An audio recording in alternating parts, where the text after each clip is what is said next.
Selamat pagi Bapak Ibu dan Saudara-saudaraku, salam sejahtera bagi kita sekalian. Apa kabar pagi ini? Harapan dan doa saya kita semua sudah bangun dengan sehat, selalu sukacita dan sejahtera dalam anugerah Tuhan kita Yesus Kristus. Senang sekali saya menjumpai Bapak Ibu dan Saudara-saudaraku pada pagi ini. Semoga sabda Tuhan ini menjadi penghiburan dan kekuatan bagi kita untuk mengiring Kristus sampai pada akhirnya. Yohanes pasal 14 ayat 1-3 demikian. Janganlah gelisah hatimu, percayalah kepada Allah, percayalah juga kepadaku. Di rumah Bapakku banyak tempat tinggal. Jika tidak demikian tentu aku mengatakannya kepadamu. Sebab aku pergi ke situ untuk menyediakan tempat bagimu. Dan apabila aku telah pergi ke situ dan telah menyediakan tempat bagimu, aku akan datang kembali dan membawa kamu ke tempatku, supaya di tempat di mana aku berada, kamu pun berada. Tempat yang kekal. Saudara-saudaraku, apakah pernah mengalami kegelisahan dalam hidup ini? Misalnya saja pengalaman kita ketika menunggu saudara-saudara kita yang sedang sakit. Apalagi jikalau dokter memberitahu bahwa sakitnya sudah sangat parah. Ada kegelisahan besar, membayangkan yang terburuk akan terjadi. Saudaraku, sejatinya siapakah di antara manusia yang hidup di bumi ini yang belum pernah gelisah? Siapakah orangnya yang tak akan pernah tentram? Lalu siapakah di antara kita yang belum pernah mengalami suasana hati yang merasa khawatir, cemas, tidak tenang, atau tidak sabar dalam menanti sesuatu yang belum jelas? Ada banyak hal, saudaraku, yang membuat manusia mengalami kegelisahan karena keadaan-keadaan di bumi ini. Sakit penyakit, kegagalan, kekalahan, kesepian, atau kesedihan. Teks yang kita baca pada pagi ini adalah respons para murid ketika menanggapi pernyataan Yesus kepada murid-muridnya, bahwa tinggal sesaat lagi bersama para mereka, dan sedikit waktu lagi ia akan meninggalkan para murid kesayangannya. Ia akan pergi dan akan menderita disesah hingga mati, tetapi ia akan bangkit kembali pada hari ketiga. Sesudah itu ia pergi ke rumah Bapa. Saudara sekalian, tentu sangat wajar dan manusiawi jika para murid sangat gelisah, sedih, dan penuh kebimbangan. Apakah yang akan terjadi ketika mereka sungguh-sungguh telah ditinggalkan oleh guru yang mereka kasihi? Bukankah iman mereka selama ini sangat melekat secara fisik pada sang guru? Segala-galanya ada pada guru. Yesus memahami apa yang dirasakan para muridnya. Ia juga tak ingin meninggalkan para muridnya begitu saja. Karena itu ia berusaha menghibur dan menguatkan para muridnya. Janganlah gelisah hatimu, percayalah kepada Allah, percayalah juga kepadaku. Melalui nats ini, saudara sekalian, kita mendapati ada 3 perintah Tuhan Yesus Kristus yang disampaikan kepada para murid dengan maksud mereka menjadi kuat, mereka menjadi terhibur, dan mereka menjadi tidak gelisah. Janganlah gelisah hatimu. Yesus melarang mereka untuk gelisah. Jangan gelisah hatimu. Atau kata lain, jangan takut, jangan khawatir. Jika potongan ayat nas ini dibuat dalam pernyataan positif, maka menjadi tenangkanlah hatimu, tentramkanlah hatimu. Secara tersirat Tuhan Yesus Kristus mengingatkan para muridnya pada zaman itu dan mengingatkan kita pada zaman sekarang. Hendaklah mereka atau kita tetap tenang dan tentram menghadapi situasi yang sulit dalam hidup ini. Gelisah berarti tidak tentram, selalu dalam suasana hati yang merasa khawatir, tidak tenang, tidak sabar dalam menantikan sesuatu atau cemas untuk hal-hal yang akan datang. Lalu janganlah gelisah hatimu, artinya tentramkanlah hatimu.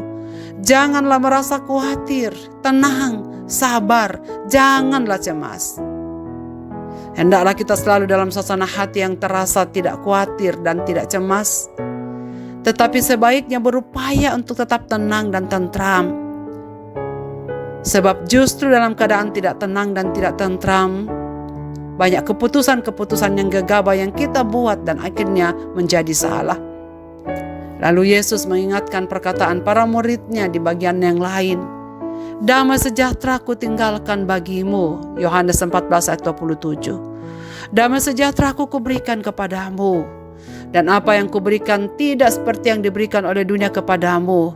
Janganlah gelisah dan gentar hatimu. Kata penghiburan yang kedua, percayalah kepada Allah. Percaya berarti mengakui, meyakini atau menganggap sesuatu benar-benar ada dan nyata. Percayalah kepada Allah. Akuilah Allah. Yakinilah dan imanilah bahwa Allah benar-benar Allah yang dapat dijadikan sebagai sandaran dan yang mengerti segala yang terjadi dalam hidup kita. Percayalah kepada Allah bahwa Dia ada. Yakinilah Dia akan menolong. Percayalah kepadaku. Yakini dan imani juga kepada Dia anak tunggal Allah Bapa. Yesus mengatakan, percayalah juga kepadaku. Percayalah juga sungguh menjadi jaminan. Jika percaya kepada Dia, Yesus Kristus anak tunggal Allah Bapa yang bertahta di sorga, adalah Mesias dan Juru Selamat semua orang berdosa yang percaya kepadanya. Sehingga jaminan keselamatan kita bagi mereka yang percaya kepadanya sungguh-sungguh ada. Firman Tuhan di dalam Yohanes pasal 4 ayat 21, kata Yesus kepadanya, percayalah kepadaku, hai perempuan, saatnya akan tiba bahwa kamu akan menyembah Bapa bukan di gunung ini dan bukan juga di Yerusalem. Ia hanya ingin kita menaruh percaya kepadanya, bahwa Dia adalah jalan dan keselamatan kita. Dialah jaminan hidup kita. Sehingga menghadapi apapun yang akan terjadi di hari esok, kita menjadi tenang, kita menjadi tentram. Apalagi Ia mengatakan Dia akan kembali setelah Ia menyediakan tempat tinggal bagi kita sekalian. Saudara, terjemahan lain sangat menarik. Rumah Bapa mempunyai banyak ruangan. Jika tidak demikian, apakah aku akan memberitahu bahwa aku pergi ke sana untuk menyiapkan tempat bagimu? Allah mempunyai tempat tinggal yang banyak ruangannya di dalam sorga.